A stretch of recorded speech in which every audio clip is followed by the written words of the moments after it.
Hello guys, இன்றைக்கி நம்ம என்ன ஸ்டிச் பார்க்க போகிறோம் அப்படின்னா ஜர்தோசி வச்சு ஒரு ஃப்ளவர் டிசைன் தான் பார்க்க போகிறோம். அது எப்படி பண்ணுறதுன்னு பார்க்கலாம் வாங்க. ஃபஸ்ட்டு வந்து நான் ஜர்தோசி பீஸ் வந்து 2 சென்டிமீட்டர் அளவுக்கு நான் கட் பண்ணி எடுத்திருக்கேன். பாருங்கள், 2 சென்டிமீட்டர் அளவுக்கு 2 கலரில் வேறு கலரில் வந்து கட் பண்ணி எடுத்திருக்கேன். ரெண்டுமே ஒரே சைஸ் தான், 2 சென்டிமீட்டர் அளவுக்கு தான். நடுவில் வந்து ஒரு ஸ்டோன் வச்சு ஸ்டிச் பண்ணியிருக்கேன். அந்த ஸ்டோனை சுற்றி தான் இந்த வந்து ஒர்க் பண்ண போகிறோம். நான் பெரிய சைஸ் ஸ்டோன் வச்சதுனால 2 சென்டிமீட்டருக்கு ஜர்தோசி பீஸ் கட் பண்ணியிருக்கேன். நீங்கள் வந்து சின்ன சைஸில் பீடு இல்லைனா ஸ்டோன் வைக்கிறீங்க அப்படின்னா 1 சென்டிமீட்டர் இந்த மாதிரி கட் பண்ணாலே போதும். வைக்கிற சைஸுக்கு பொறுத்து ஜர்தோசி பீஸ் வந்து சைஸ் வந்து மாற்றிக்கோங்க. இப்போ நான் கொஞ்சம் பெருசாக எடுத்துருக்கிறதுனால இது கொஞ்சம் நான் பெரிய பீஸ் கட் பண்ணியிருக்கேன். இந்த ஜர்தோசிக்குள்ளே போயிட்டு வெளியில் வர மாதிரி ஒரு நீடில் எடுத்திருக்கேன்.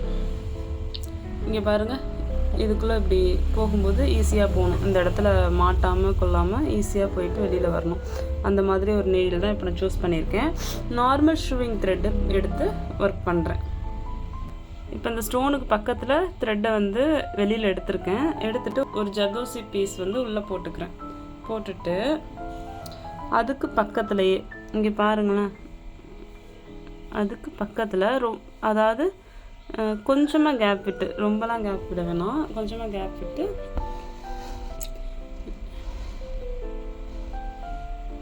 இந்த மாதிரி.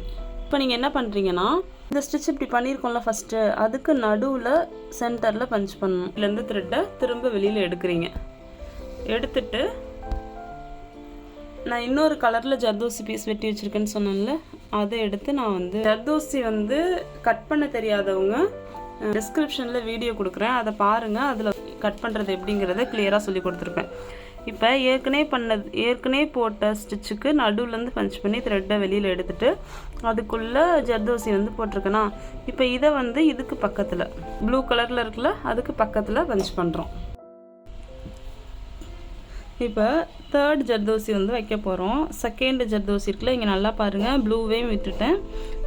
இந்த காப்பர் கலர் ஜர்தோசிக்கு ப்ளூக்கும் நடுவில், ஓகே, இந்த காப்பருக்கும் நடுவில் நான் பண்ணல, ப்ளூக்கும் காப்பருக்கும் நடுவில். ஏன் அப்படின்னா அடுத்த லைன் நம்ம ஃபார்ம் பண்ணுறோம். இதுக்கு நடுவில் பண்ணால் இந்த இடத்துல பக்கத்துலேயே வந்துடும், அதாவது இதுக்கு பக்கத்துலேயே நம்ம பஞ்ச் பண்ணுற மாதிரி ஆகிடும். அதனால் இந்த இடத்துல இதான் இந்த ஜர்தோசி தான் நம்ம கணக்கு வச்சுக்கணும். இதுக்கு நடுவில் அடியிலேருந்து த்ரெட்டை வெளியில் எடுக்கிறோம். எடுத்துகிட்டு இன்னொரு கலர், ஒரு சிங்கிள் கலர்லேயே நீங்கள் பண்ணிக்கலாம்.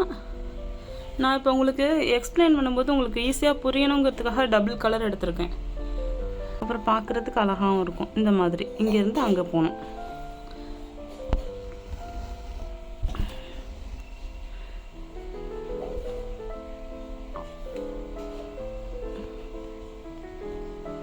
இப்போ இந்த ப்ளூக்கும் காப்பருக்கும் நடுவில் இங்கே பாருங்கள்,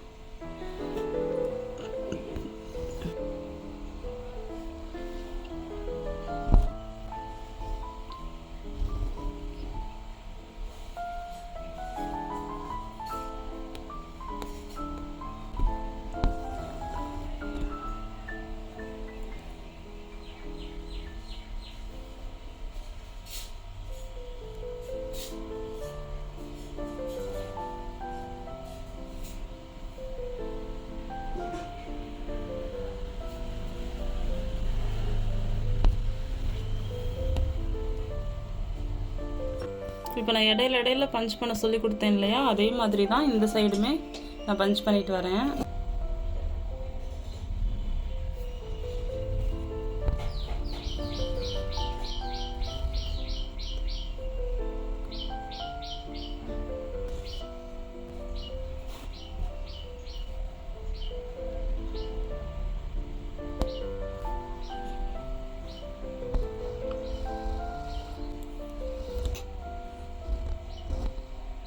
இப்போ நான் கடைசி முடிக்க போகிறேன்.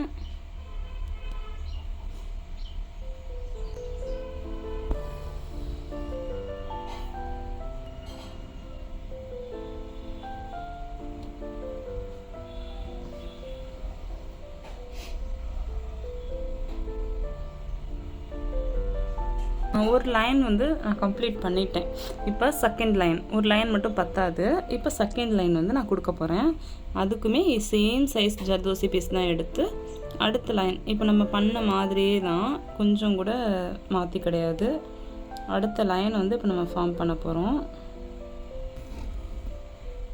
இங்கேருந்து எடுத்து, அதாவது இப்போ நம்ம ஒன்றுக்குள்ள ஒன்று பஞ்ச் பண்ணிட்டு இருந்தோம் இல்லையா, இதுக்கு இந்த ஃபஸ்ட் லைனை கம்ப்ளீட்டாக விட்டுருங்க, அது ஞாபகத்தில் வச்சுக்க வேணாம் நீங்கள். இப்போ இதை மட்டும் நீங்கள் தனியாக ஒரு லைன் ஃபார்ம் பண்ணிட்டு வர போகிறீங்க, அது மட்டும் தான் உங்கள் மைண்டில் இருக்கணும். ப்ளூ கலரில் ஜர்தோசி எடுத்திருக்கேன், இதுக்கு இவ்வளோ தூரத்துக்கு தள்ளி நான் பஞ்ச் பண்ணிக்கிறேன். இப்போ இதோட சென்டர் பாயிண்ட் தான் நம்ம கணக்கு வச்சுக்கணும். இப்போ போடுற ஜர்தோசியோட சென்டர் பாயிண்ட் இதுதான். நெக்ஸ்ட் லேயருக்கு வந்து நம்ம கணக்கு வச்சுக்கணும். ஃபஸ்ட்டில் போட்டதெல்லாம் கணக்கு வச்சுக்காதீங்க. இத்தனை ஜர்தோசி இங்கே போட்டிருக்கோமே, எந்த இடத்துல பஞ்ச் பண்ணணும் அப்படிலாம் குழப்பிக்க தேவையில்லை. இதுவே தாராளமாக போதும். இப்போ நான் ப்ளூ போட்டிருக்கேன்ல, அந்த ப்ளூக்கு நடுவில் தான், சென்டரில் தான் நான் பஞ்ச் பண்ணுறேன். அடுத்த காப்பர் கலர் ஜர்தோசி நான் வைக்க போகிறேன் உள்ள.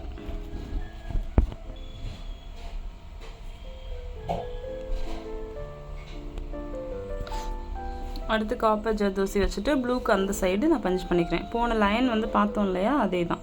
இதே மாதிரி இதை சுற்றி நான் வந்து செகண்ட் லேயர் ஃபார்ம் பண்ணுறேன். இப்போ அந்த காப்பருக்கும் ப்ளூக்கும் நடுவில் உள்ள சென்டர் பாயிண்ட்டு ஞாபகத்தில் வச்சுக்கிட்டு அடுத்தது எடுக்கிறேன். இது ரொம்ப அழகாக இருக்கும் இந்த ஃப்ளவரு.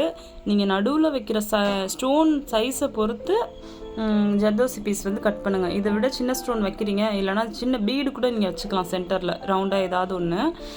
இதை விட சின்ன ஸ்டோன் வைக்கிறீங்க, இதை விட சின்ன பீடு வைக்கிறீங்க அப்படின்னா 1 சென்டிமீட்டர் இந்த மாதிரி, அதுக்கேற்ற மாதிரி நீங்கள் வந்து ஜர்தோசி கட் பண்ணிக்கணும். கட் பண்ணுறதோட மெத்தட் வந்து டிஸ்கிரிப்ஷன் பாக்ஸில் கொடுக்குறேன். நீங்கள் மறக்காமல் அந்த வீடியோ பார்த்து நீங்கள் வந்து கட் பண்ணுறது எப்படி, அதாவது பிகினராக இருக்கிறவங்க கூட சூப்பராக கட் பண்ண முடியும். அந்த வீடியோ நீங்கள் பார்த்தீங்க அப்படின்னா, பேச்சுக்கு சொல்லலைங்க, உண்மையாகவே. ஏன்னா ஒவ்வொரு பீஸாக எப்படி கட் பண்ணுங்கிறத நான் சொல்லி கொடுத்துருக்கேன். அந்த சின்ன சின்ன ட்ரிக்ஸ் ஃபாலோ பண்ணிங்க அப்படின்னா உங்களோட ஜர்தோசி பீஸுமே வேஸ்ட் ஆகாது. உங்களோட ப்ராக்டிஸோட கவுண்டிங்குமே அதிகமாகும். ப்ராக்டிஸோட கவுண்டிங் அதிகமானாலே ஆட்டோமேட்டிக்காக நம்ம வந்து ஈஸியாக கற்றுக்க முடியும். எல்லா விஷயத்துலையுமே அப்படி தானே, நம்ம ப்ராக்டிஸ் பண்ண ஈஸியாகவே எல்லாத்தையுமே கற்றுக்க முடியும். அதனால் ப்ராக்டிஸோட கவுண்டிங் வந்து அதிகமாக்குற மாதிரி உங்களுக்கு எப்படி பண்ணணுங்கிறது சொல்லி கொடுத்துருக்கேன். மறக்காமல் செக் பண்ணி பாருங்கள். இங்கே பாருங்கள், அதே மாதிரி நம்ம வந்து இன்னொரு பீஸ் வந்து உள்ளே போடுறோம்.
இங்கே பாருங்கள், இப்போ நான் ஃபுல்லாக கம்ப்ளீட் பண்ணிட்டேன். செகண்ட் லேயர், ட்ரிபிள் லேயர் வச்சுக்கிறதுனா கூட வச்சுக்கலாம், ஒன்றும் பிரச்சனை கிடையாது. அது உங்களோட விருப்பம்தான்.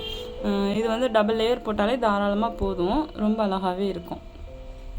இப்போ நான் நாட் எப்படி போடுறேன்னு பாருங்கள். நார்மலாக ஃப்ரெஞ்ச் நாட்டுக்கு போடுவோம் இல்லையா, டபுள் டைம் சுற்றிட்டு நார்மல் ஃப்ரெஞ்ச் நாட், அந்த ஃப்ரெஞ்ச் நாட்டை இதில் போட்டுருங்க. லாங் ஃப்ரெஞ்ச் நாட்டில் ஃப்ரெஞ்ச் நாட் போட்டுட்டு அடியில் இப்போ இந்த இடத்துல கிளாத்தில் நாட்டு ஃபார்ம் ஆகிருக்கும். ஃப்ரெஞ்ச் நாட்டுக்கு எப்படி ஃபார்ம் ஆகுமோ அது. இப்போ கொஞ்சம் நல்லா இழுத்தீங்க அடியில் அப்படின்னா அந்த நாட்டு கீழே போயிடும் உங்களுக்கு.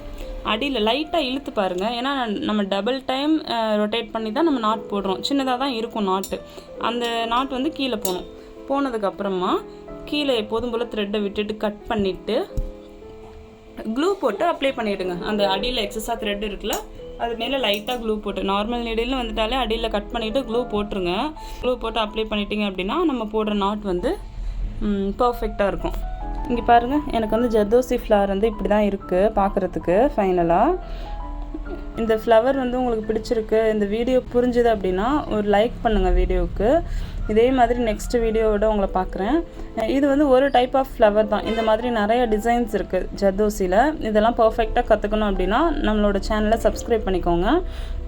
உங்களுக்கு கிளாஸில் ஜாயின் பண்ணணும் அப்படின்ட்டு இன்ட்ரெஸ்ட் இருந்துச்சு அப்படின்னா ஃபீஸ் டீட்டெயில்ஸ் கேட்டு ஜாயின் கூட பண்ணிக்கலாம். நீங்கள் ஸ்க்ரீனில் தெரியிற நம்பருக்கு வாட்ஸ்அப் பண்ணிங்கன்னா நான் ஜாயின் பண்ணிடுவேன். தேங்க்யூ ஆல், பாய்.